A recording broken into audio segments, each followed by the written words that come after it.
establish intermediate COVID-19 treatment centres attached to all hospitals. Gas shortage continues. Litrogas says it will provide cylinders until problem is solved. Futa says suppression will not stop struggles.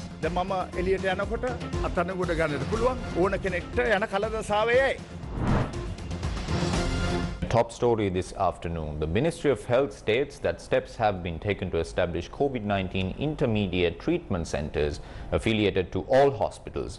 Deputy Director General of Health Services Dr. Lal Pannapitiya said that this decision was taken in response to a number of hospitals reaching maximum capacity with the increase in the number of COVID-19 patients. Not only did we open up special treatment centres, we even opened other hospitals to treat COVID-19 patients. When the facilities reserved for them in all the main hospitals were reaching maximum capacity, we had to implement other mechanisms. Hospital authorities were told to classify patients at the time of admission. A triage of COVID-19 patients would be carried out at the hospital entrance itself. Patients with severe complications who need oxygen therapy are admitted to the hospital immediately, and the patients with less complications were sent to the intermediate treatment centres. We asked them to set up an intermediate treatment centre for all the hospitals as their own step-down hospital.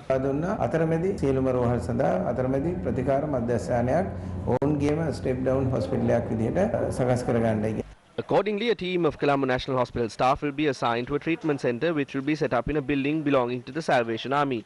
Another 118 COVID-19 deaths were reported yesterday. The Department of Government Information stated that the number of deaths were confirmed by the Director General of Health Services on the 9th of August. 79 males and 39 females were among the deceased. Accordingly, the total death toll in the country has risen to 5,340. Meanwhile, 1,992 COVID-19 cases were detected yesterday. A cargo aircraft carrying 15,000 doses of the Russian Sputnik vaccine landed at the Katunayake airport this morning. Meanwhile, the COVID-19 vaccination program continues to be carried out across the country today as well. Police media spokesperson, Senior DIG Adit Rohana said the inoculation of the vaccine to the residents of Colombo who are over the age of 30 years and who have not yet received any vaccine will be carried out at the Sugatadasa Stadium in Colombo. Meanwhile, the administration of the first and second doses of the Sinopharm vaccine and the second dose of the AstraZeneca vaccine to people over the age of 30 years will be carried out at the 24-hour active vaccination centre operated by the Sri Lanka Army at the Vihara Mahadevi Park in Colombo today. The vaccination centre at the Battaramulla Diyata Uyana is also in operation. Meanwhile, a special 3-day program was launched today in the Western Province to vaccinate people over the age of 60 years who have not yet received any vaccine. The National Centre for the Prevention of COVID-19 states that information is being gathered about people over the age of 60 who have not been vaccinated in the Western Province. Such individuals will be notified of the date, place and time of the vaccination via SMS. Accordingly, people over the age of 60 years in the Colombo district will be vaccinated at the Nara Hempita Army Hospital. Residents of the Gampaha district who are over the age of 60 years are to be vaccinated at the Gampaha District General Hospital. The National Centre for the Prevention of COVID-19 said vaccination of the residents of the Kalutara district who are over 60 years of age is scheduled only for tomorrow at the Kalutara General Hospital. The Ministry of Health stated that the inoculation of the COVID vaccine is currently being carried out at more than 300 centres island-wide.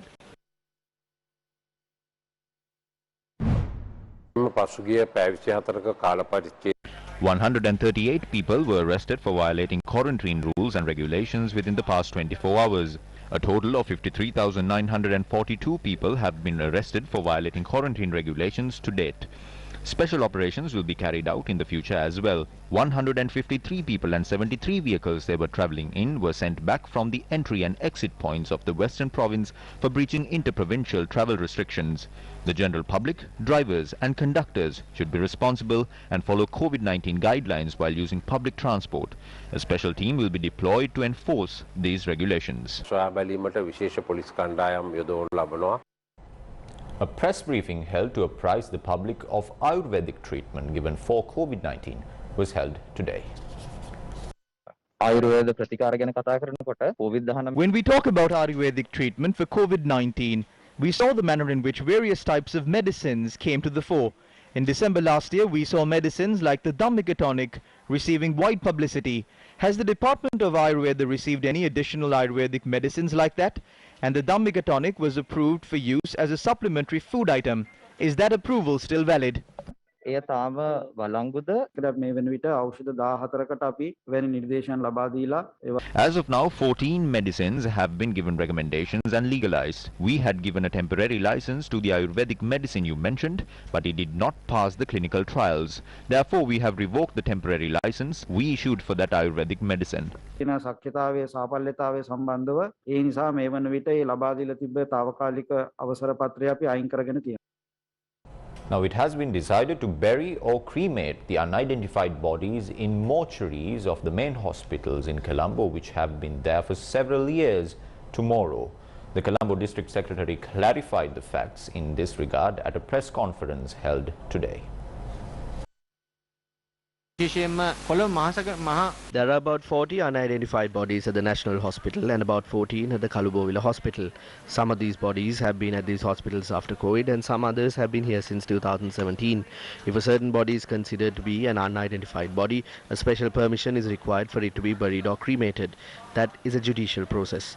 With the conditions reported at the locations where the remains are kept after COVID-19, SDIG Desabandhu Tennakon made a request that these bodies should be laid to rest in a respectful manner. The court has given the relevant permission to lay these remains to rest. Thereby, the 40 bodies at the National Hospital and the 14 bodies in the Kalubowila Hospital will be laid to rest either by burial or by cremation tomorrow.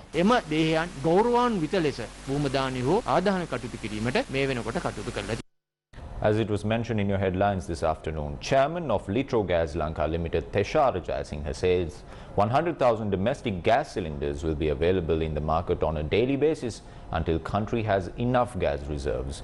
He said arrangements were made to supply the gas cylinders to the markets yesterday.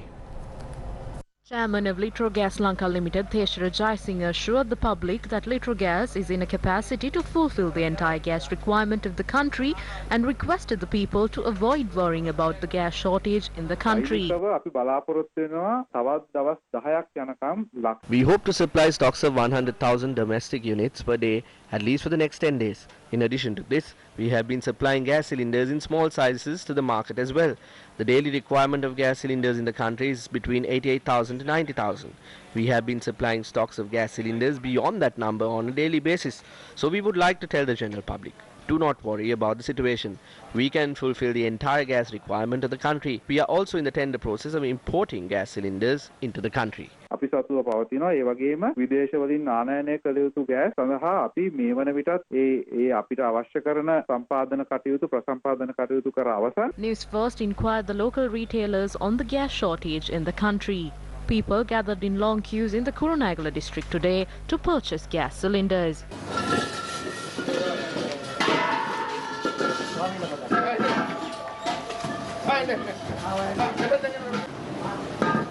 මේ වෙලාවේදී පැයකමාර පොලිමේ ආණ්ඩුවේ නොහැකියාව තමයි ඉතින් කියන්න දෙන්නේ. මම මැලසිරිපුර ඉඳලා ආවේ මැලසිරිපුරෙන් යනකොට පහයි මෙතනට එනකොට ආයමාරයි.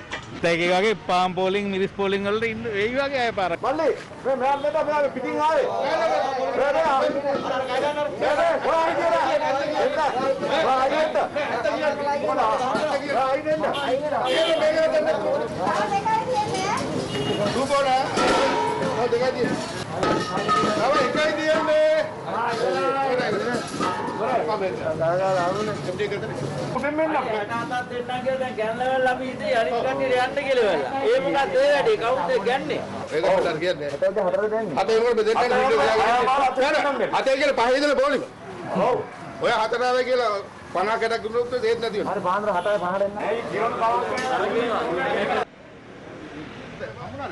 අම්බ උනේ නැහැ වෙන්න තියෙන හැමදේම වෙලා ඉවරයි. කියන්නේ මේ දැන් හෙටනිද තව මොන වගේ දේවල් හිඟ වේද කියන එකයි අපිට කියන්න බැරි. අදත් ආවා ගෑස් හොයාගන්න නැහැ. නිංගෙවල් ඉතින් හරි ප්‍රශ්න තව කර කියා ගන්න දෙයක් නැහැ මේ තත්ත්වය මත. සඳුදා දිනේ යම් තදබදයක් දැක්කනම් ඒකට හේතුව ඉරිදා දින. If there was a certain congestion on Monday, it was because we have to provide an off day to our factory workers. They have been continuously working for our company. To supply the required units on a daily basis, we must produce a stock of 3,000 tons of gas. This requires a large amount of manpower. Our workers have been working very hard. Therefore, we had to allow them to take an off day on Sunday. ක්‍රමයක් අවශ්‍ය වෙනවා. ඉතා වෙහෙසකර අභ්‍යාසයක්. ඒ නිසා අපිට සිද්ධ වුණා ඉරිදා දිනේ ඔවුන්ට යම් නිවාඩුවක් ලබා දෙන්න. Due to the bankruptcy in Love's Gas, Litrogas Limited has been fulfilling the entire gas requirement of the country. As a result, Litrogas has seen a rising demand for its product. Meanwhile, several politicians raised concerns on the rising cost of living in the country. While the pandemic is destroying the lives of the people, they now have to starve. The rule of the Rajapaksas is the only time that we have suffered without milk powder. Milk powder is not available in the market. Children are crying without milk powder. Gas cylinders are not available. Were the Rajapaksas given power to rule a country like this? In the coming days, they will run out of money to purchase fuel. Throughout the past 27 years, we were only in power for 6 years. During all the remaining 21 years, this country was governed by the Rajapaksas and the People's Alliance. The selling price of sugar was 150 rupees yesterday.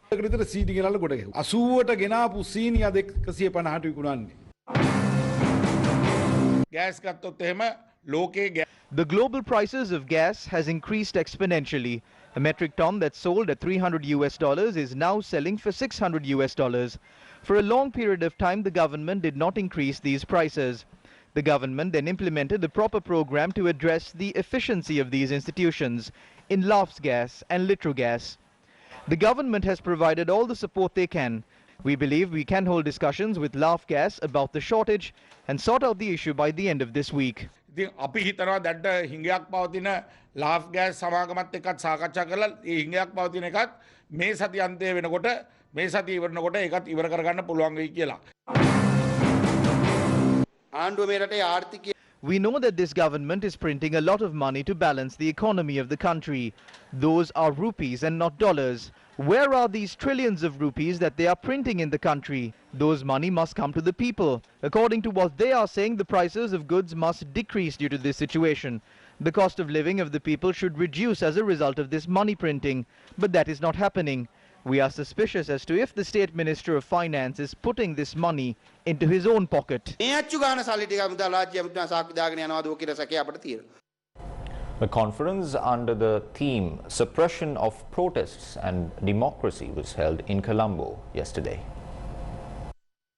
Civil activists, artists and political activists of the Frontline Socialist Party attended this conference.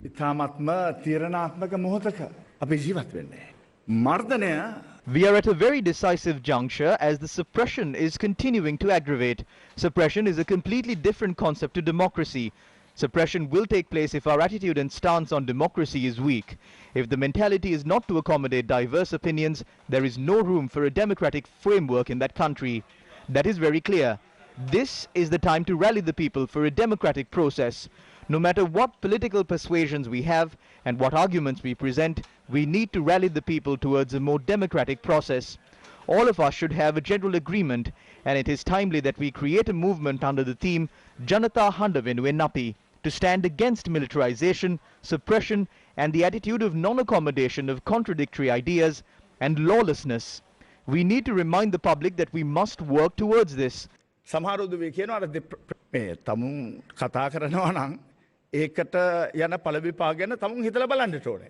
ගුරුවරුන්ට විරුද්ධව විශාල They are insulting the teachers by repeatedly speaking about a teachers cluster. A considerable number of ministers and MPs have now contracted COVID-19. Although that has happened, no one is proposing that the parliamentary complex should be closed down. No one is saying do not pass these acts in parliament. No one is saying that the passage of the Kotalavila Defence University bill will aid in the spread of the virus. So let's not do that. No one is saying let's stop the proceedings in Parliament on the new finance bill, as it could increase the spread of the virus. But when people are taking to the streets against these, then they say that it increases the spread of the virus. They are saying that this is not the right time to protest. So is it the right time to bring about fundamental change to the education system of the country? That is what they try to do with the Kotalavila Defence University bill. That has a new structure. There are 9 members, out of which 7 are military officials. They tried to usurp the powers of the University Grants Commission through this military framework.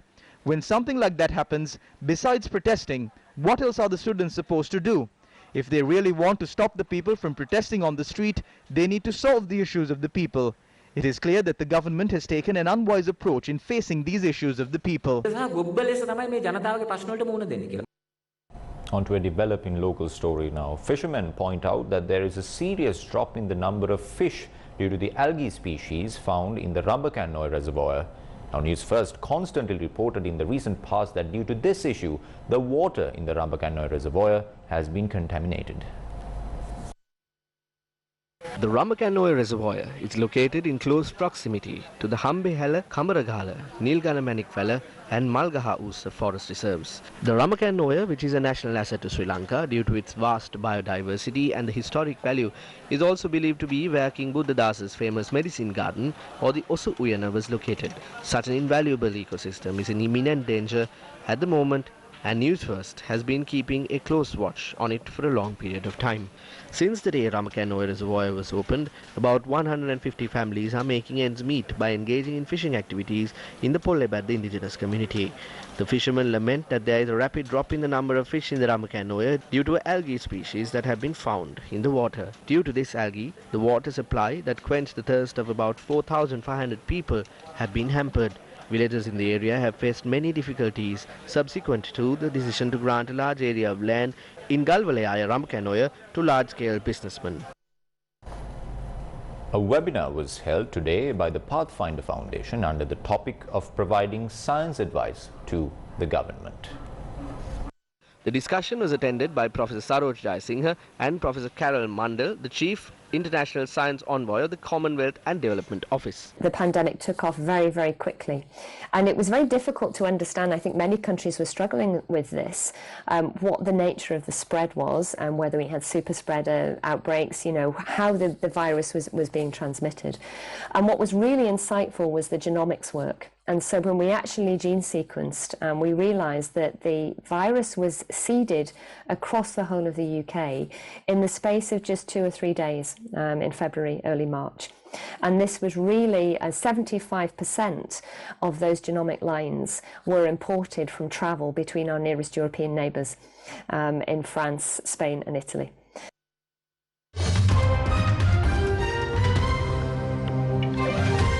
Let's now take a look at the COVID-19 situation across the world.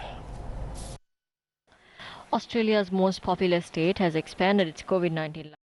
Have a good day.